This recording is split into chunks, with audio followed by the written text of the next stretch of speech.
Bharat Ratna doctor Bhimrao Ambedkar को कोटि कोटि नमन। ये कार्यक्रम डॉक्टर भीमराव अंबेडकर के जीवन पर आधारित है, जहां भारत की जनता के प्रति उनके योगदानों को पूरी सजगता से चित्रित और रेखांकित करने का प्रयास है। कार्यक्रम में दिखाई गई घटनाएं लब्ध पुस्तकों से ली गई हैं। इस कार्यक्रम के जरिए चैनल की ओर से एक विश्वसनीय, सजग और सकारात्मक प्रयास है कि डॉक्टर बाबा साहेब भीमराव अंबेडकर के जीवन की संघर्ष यात्रा एवं गौरव गाथा पूरे आदर के साथ घर घर पहुंचे और उनके योगदानों से सभी संपूर्णता में परिचित और आह्लादित हों। चले, मैं खाना बांध कर लाई हूँ।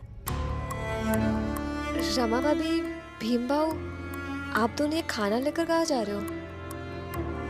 खाने ले जा रहा होगा उन लोगों का खाना।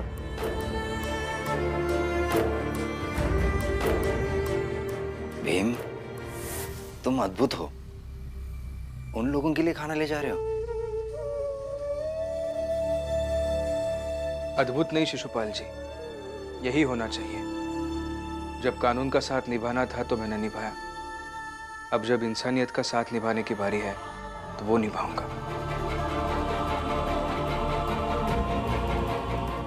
आते हैं सर थाने से।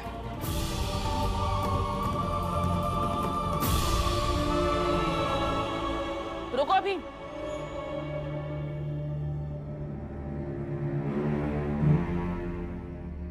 मेरे गांव में एक आदमी था, रात में लोगों को घायल करके चोरी करता था और सुबह में उसी चोरी के पैसों से मरहम खरीदता था और घायल लोगों को वो मरहम लगाता था।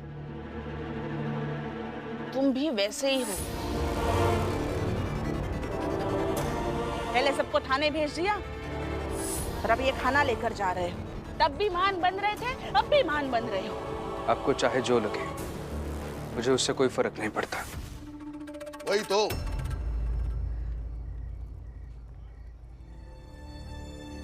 वही, मैं अपने बेटे को संवेदनशील बनाना चाहता था, जो दूसरों के सुख दुख को समझे।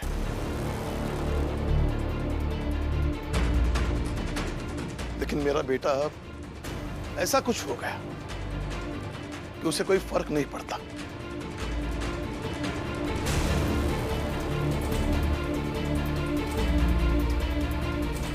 आज तक मैं जीजाबाई के खिलाफ रहा, हर बार रहा, उसे कभी सहमत नहीं था, लेकिन आज मैं उससे सहमत हूं। भीम, तुमने मेरी बात ना मानकर उन्हें थाना पहुंचा दिया, लेकिन अब उन्हें खाना लेकर जाने की कोई जरूरत नहीं। देख रहे हो, पहली बार तुम्हारे बाबा भी मेरे साथ हैं। इसका मतलब तुम गलत हो और हम सही है।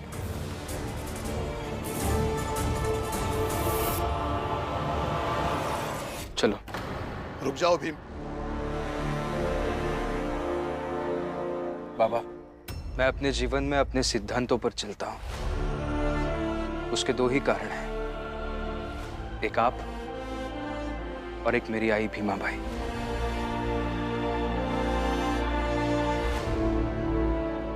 आप ही ने मुझे ये सब सिखाया है। लेकिन आज मेरे लिए आश्चर्य की बात है कि आप ही ऐसे मेरे सामने आकर मेरा रास्ता रोकने के लिए खड़े हो गए हैं।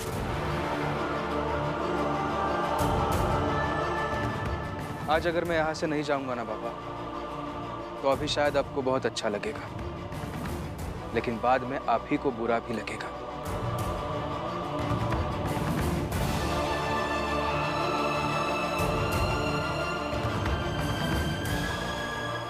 और मुझे बहुत गुस्सा आएगा कि मेरे बाबा ने कैसा बेटा तैयार किया है, जिसने अपने सिद्धांतों को छोड़ा और अपने रास्ते पर लौट आया। इसलिए आज आपका विरोध करके मुझे थाने जाना ही होगा।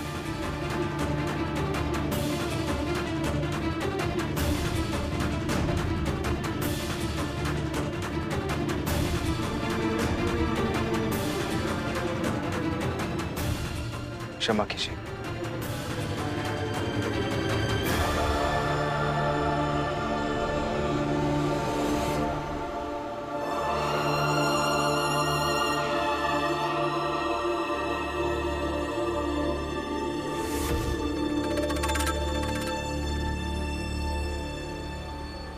देखा, बहुत बेटा बेटा करते थे ना। बेटा आपकी बात सुने बिना चला गया, वो चला गया, आप यही खड़े रह गए। अब तो समझिए कुछ। चलिए बाबा, खाना खाते खाते सोचिएगा कि सालों से जिस भीमराव पर विश्वास कर रखे थे, जिसका गुणगान कर रहे थे, वो किसी काम का नहीं रहा। भैया, भीम को हुआ। अब आप गलत मत समझाइए उन्हें। बाबा जो महसूस कर रहे हैं वो उन्हें समझने दीजिए।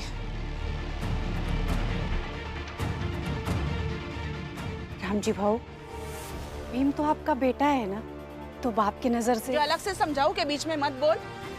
घर का मामला है, तू घर की है, बाहर की है ना, तू वैसी ही रहे। मैं और करुणा है इन्हें समझाने के लिए।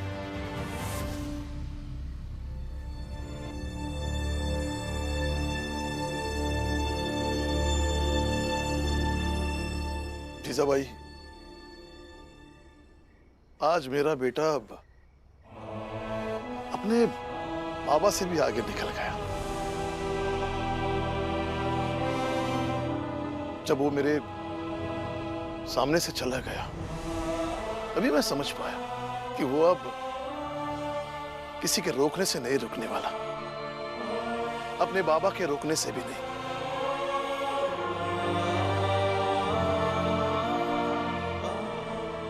शायद मैं और भीमा भाई यही चाहते थे।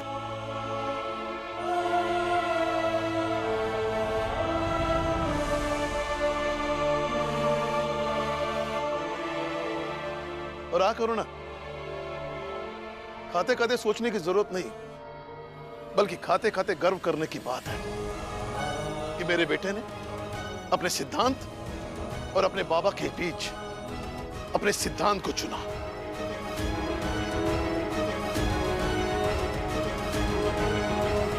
पागल हो गए यार। बेटा आपके मुंह पर आपकी बेइज्जती करके चला गया और आप गर्व कर रहे? जीजाबाई, एक सवाल पूछता हूं, जवाब जरूर देना। व्यक्ति इस धरती पर कितने दिन का मेहमान होता है, बता सकती हो? नहीं ना? चलो मैं खुद से ही शुरुआत करता हूं। मैं ज्यादा से ज्यादा 10 साल जी पाऊंगा या 15 साल, लेकिन सिद्धांत 10,000 साल जिंदा रहेंगे। कितने? 10,000 साल। तो चुनाव उसी का करो जिसकी उम्र ज्यादा हो।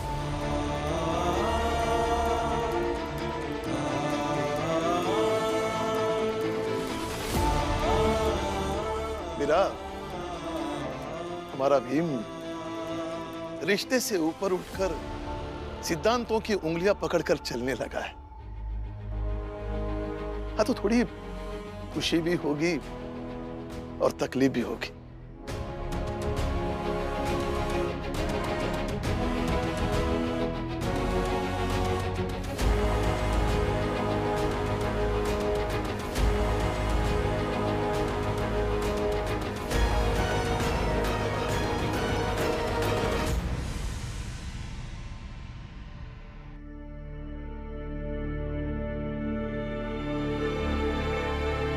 पापा को बुरा लगा होगा, उन्हें तकलीफ हो रही होगी।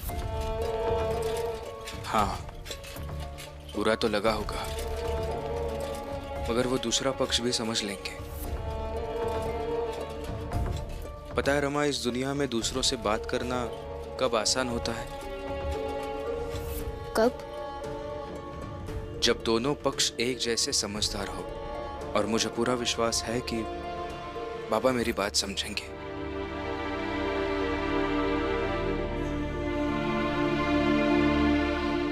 चलो।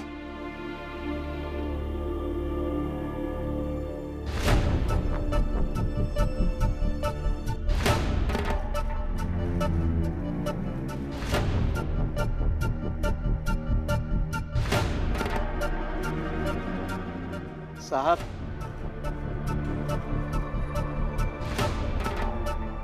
दरोगा साहब, बहुत भूख लगी हमका। थोड़ा सा खाना हम लोगों का भी दे दो ना।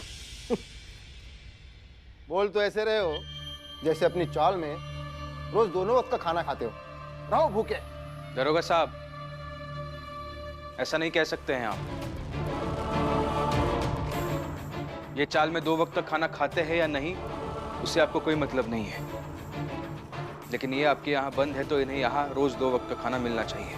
तुम लाए हो ना खाना, तो फिर खिला दो, या फिर नाटक करना है तो करते रहो। दो रमा। अरे हम भूखों मर जाएंगे, लेकिन ये भीमराव के हाथ का खाना नहीं खाएंगे। काहे मर जाएंगे? एक रात कोनो खाना न खाए तो मर जाते का? काकी, अब हमसे गुस्सा रहना चाहती है, गुस्सा रहिए। अब हमारे बारे में जो सोचना चाहती है सोचिए। यहाँ से निकलने के बाद अब हमारे साथ जो करना चाहती है कीजिए, लेकिन अभी खाना खा लीजिए। पहली बात ई कि काका काकी मत कहना, और दूसरी बात कि हम लोग वह करेंगे जो हम लोग को करना है, लेकिन खाना नहीं खाएंगे। सुन ली? जाओ यहाँ से। दरोगा साहब, जरा ये खोलने के लिए कह दीजिए। खोलो।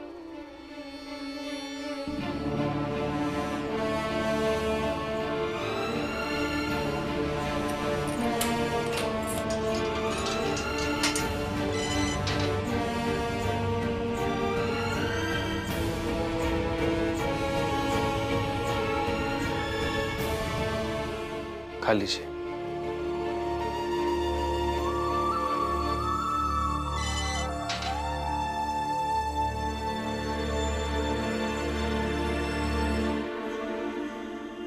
काकी, खाना खा लीजिए।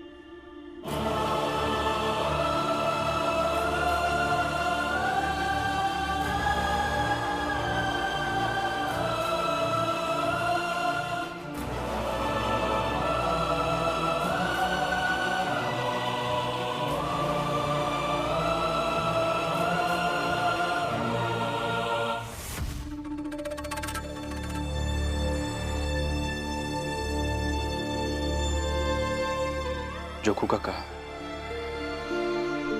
इतने सालों से हम एक ही चाल में एक साथ रहते हैं। मैंने कभी तो कुछ तो अच्छा किया होगा ना आपके लिए। हम लोगों का एक रिश्ता बन चुका है। उस रिश्ते में थोड़ा बहुत तो अपनापन होगा ना।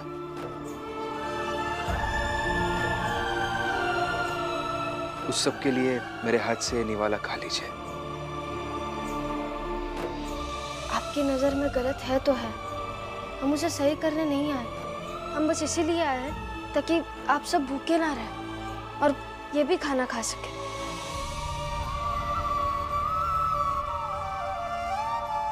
और आप ठीक रहेंगे तभी तो आप दुश्मनी निभा पाएंगे। खा लीजिए जोखू काका, खा लीजिए खाना। भीमराव, अगर हम लोग खाना नहीं खाएंगे तो सही मत, तय भी खाना नहीं खाओगे। काका, इतने सालों से साथ रहे आप, फिर भी आपको ऐसा लगता है क्या?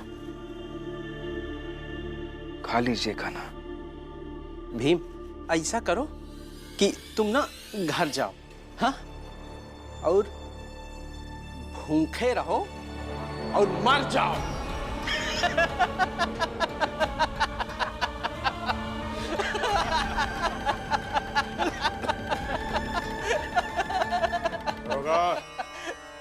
इन सबके लिए खाना लाया हूं।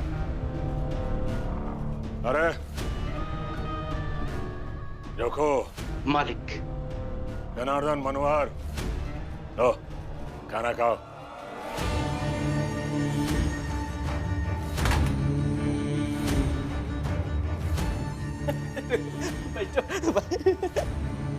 अरे गुड़िया, मालिक।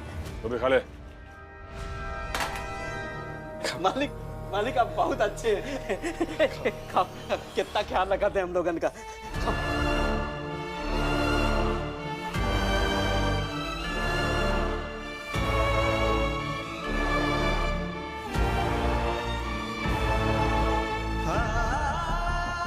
हाँ मालिक, आप बहुत अच्छे हैं।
समझ रही हूँ कि आपको क्यों बुरा लग रहा है।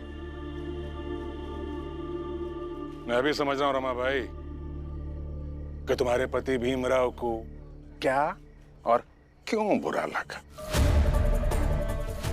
कितने प्यार से हाथ में निवाला लेकर उन्हें खिलाने की कोशिश कर रहा था, पर देखो उन्होंने नहीं खाया और तुम दोनों के सामने ही मैंने कैसे कुत्तों की तरह फेंक कर उन्हें खाना परोसा और उन सब ने लपक कर खा लिया।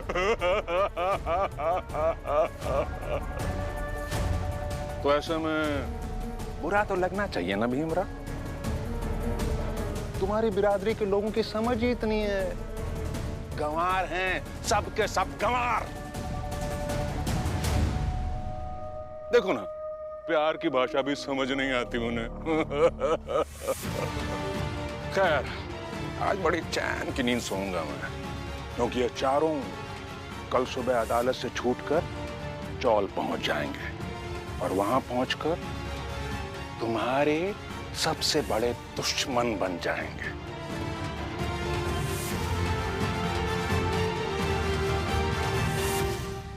अगर विरोधी दुश्मन बन जाए ना, वो तो बहुत ही ज्यादा खतरनाक हो जाता है।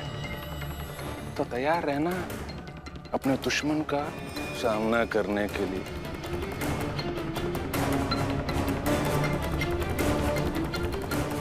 अरे हाँ, भीमराव याद आया। बस सुबह होने में कुछ ही घंटे बचे हैं।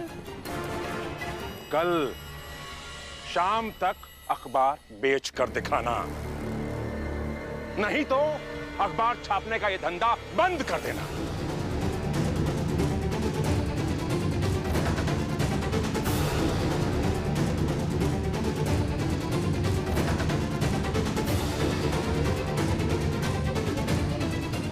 चुनौती दी थी ना मुझे जोश जोश में, तो उसे करके दिखाओ। वैसे तुम्हें हारते हुए देखना अच्छा लगेगा मुझे।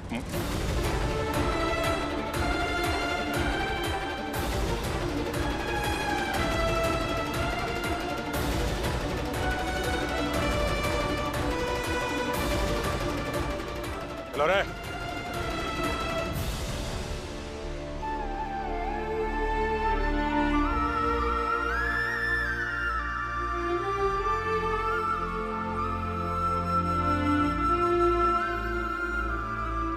कल का कुछ सोचे। कल हर हाल में अखबार बेचना होगा, तो ये आदमी जीने नहीं देगा हमें। सोच रहा हूं, सोच ही रहा हूं, लेकिन कुछ समझ नहीं आ रहा है।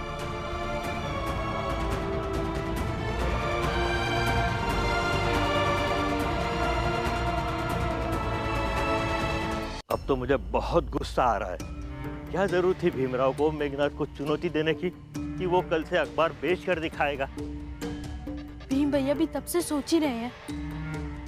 भीमराव की पुरानी आदत है, जब मैं उसके साथ ना होकर उसके खिलाफ हुआ करता था ना, तो उसकी ऐसी हर चुनौती मुझे असंभव जैसी लगती थी। मगर जब उसे वो पूरी कर देता था तो लगता था कि कितनी आसानी से उसने पूरी कर दी। और शायद इसीलिए कुछ लोग चमत्कार करने वाले के रूप में अपनी पहचान बनाते हैं, जो असंभव को संभव कर देते हैं। अच्छा, अगर ऐसा है तो फिर इस विश्वास को शर्त में बदल देते हैं।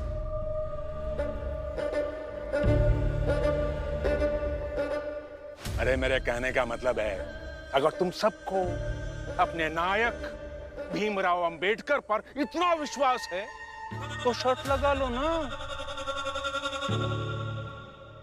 देखो, शर्त यह होगी, अगर कल भीमराव अखबार बेच पाया तो ठीक, पर अगर कल शाम तक भीमराव अखबार नहीं बेच पाया तो तुम सब उसे पकड़कर बंबई से बाहर पहुंचा दोगे।